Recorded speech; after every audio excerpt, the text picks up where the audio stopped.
सबसे पहले हम ये जानते हैं कि कृषि क्या होती है। बच्चों, कृषि से आप क्या समझते हैं? आपने अपने गांव में, अपने आसपास बहुत सारे लोगों को खेतों पर जाते हुए देखा होगा। वहाँ पे फसल को उगाते, बोते और अनाज को काट कर लाते हुए देखा होगा। इसे ही हम कृषि कहते हैं। अर्थात कृषि का अर्थ होता है भूमि के उपयोग द्वारा फसल का उत्पादन करना कृषि कहलाता है। तो बच्चों, क्या फसल का उत्पादन करना ही कृषि कहलाता है? नहीं, कृषि के अंतर्गत पशुपालन, मुर्गी पालन, मधुमक्खी पालन, रेशम कीट पालन, बागवानी और मत्स्य पालन भी आता है। कृषि की परिभाषा में हमने फसल शब्द का प्रयोग किया। फसल से आप क्या समझते हैं? फसल मनुष्य अपनी आवश्यकताओं के लिए जिन पौधों को उगाता है उन्हें हम फसल कहते हैं। क्या आपको मालूम है कृषि हमारे देश की सबसे पुरानी आर्थिक क्रिया है और लगभग 55% लोग भारत में कृषि पर निर्भर हैं। निर्वाह कृषि वह कृषि जो स्थानीय आवश्यकताओं की पूर्ति के लिए की जाती है, उसे हम निर्वाह कृषि कहते हैं। अर्थात ऐसी कृषि जिसे हम अपनी दैनिक आवश्यकताओं की पूर्ति के लिए करते हैं, उसे हम क्या कहते हैं? उसे हम निर्वाह कृषि कहते हैं। और व्यापारिक कृषि क्या होती है? वह कृषि जिसका मुख्य उद्देश्य फसल का उत्पादन करके और उसे बाजार में बेचना होता है, उसे हम व्यापारिक कृषि कहते हैं। और बच्चों, इसे हम फसल विशिष्टीकरण भी कहते हैं। जैसा कि आप चित्र देख रहे हैं, यह एक खेत का चित्र है जहां किसान खेती कर रहा है, अर्थात कृषि कर रहा है। भारत, बच्चों, भारत एक विशाल देश है और यह एक कृषि प्रधान देश है। और बच्चों, जैसा कि हम जानते हैं कि भारत में 55% लोग कृषि पर निर्भर हैं और भारत की देश की कुल राष्ट्रीय आय का लगभग 17% हमें कृषि से प्राप्त होता है।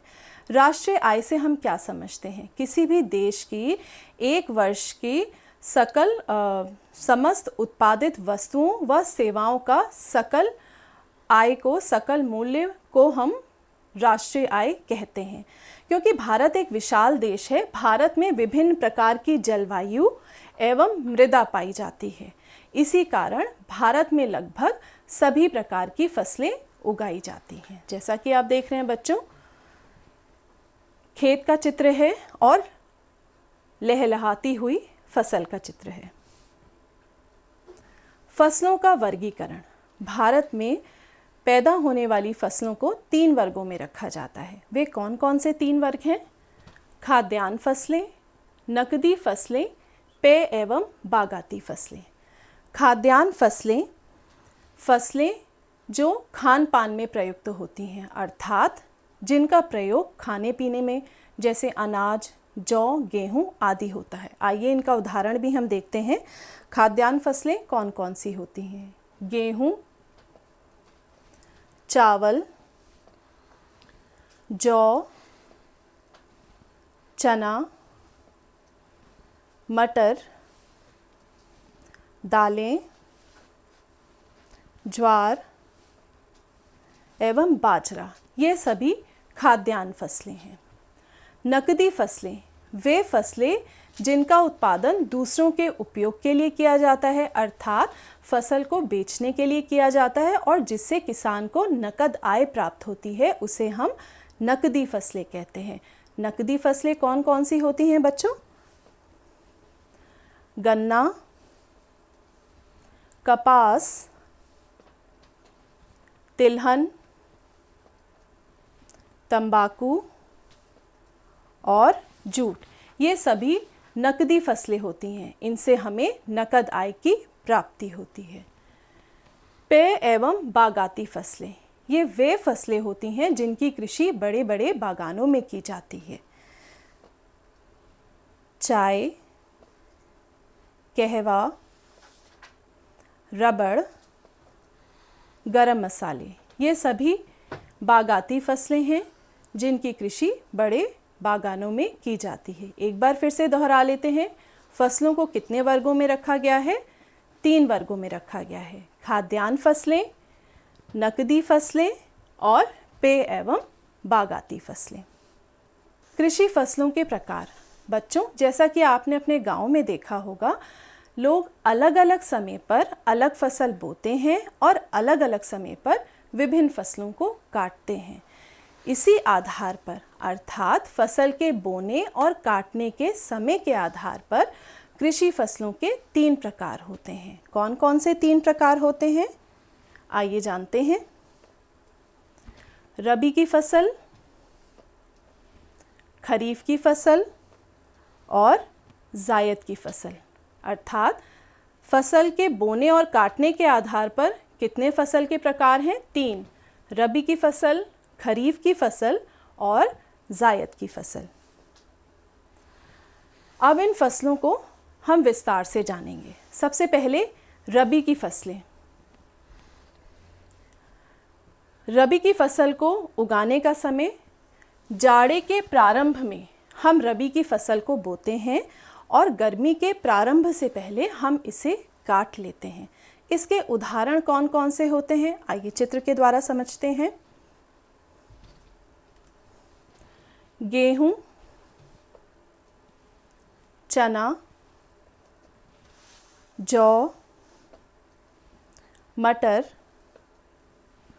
सरसों, अलसी आदि, यह सब रबी की फसलें हैं। ये किसके उदाहरण हैं? रबी की फसलों के। गेहूं, सरसों, जौ, मटर, चना, अलसी, ये सभी रबी की फसलें हैं जिन्हें जाड़े के प्रारंभ में बोया जाता है और गर्मी के प्रारंभ होने से पहले उन्हें काट लिया जाता है। खरीफ की फसलें। खरीफ की फसलों को बोने का समय कौन सा है? वर्षा ऋतु के प्रारंभ में हम खरीफ की फसलें बोते हैं और शीत ऋतु के प्रारंभ में हम खरीफ की फसलों को काटते हैं। इनके उदाहरण कौन से हैं? आइए चित्र के द्वारा समझते हैं। धान, मक्का, ज्वार, मूंग, जूट, मूंगफली, ये सभी खरीफ की मुख्य फसलें हैं। जायद की फसलें। जायद की फसलें वे फसलें होती हैं जिन्हें हम मार्च अप्रैल के समय बोते हैं और उपज तैयार हो जाने पर हम उन्हें प्राप्त कर लेते हैं। उनकी मुख्य उपजें कौन कौन सी हैं? तरबूज, खरबूज, ककड़ी, सब्जियां आदि। चित्र के द्वारा समझते हैं। यह चित्र जो आप देख रहे हैं बच्चों, यह जायद की फसलों का है। एक कोलाज के द्वारा भी समझते हैं। टमाटर, गाजर, पालक, खीरा, खरबूज, तरबूज, ये सभी जायद की फसल है।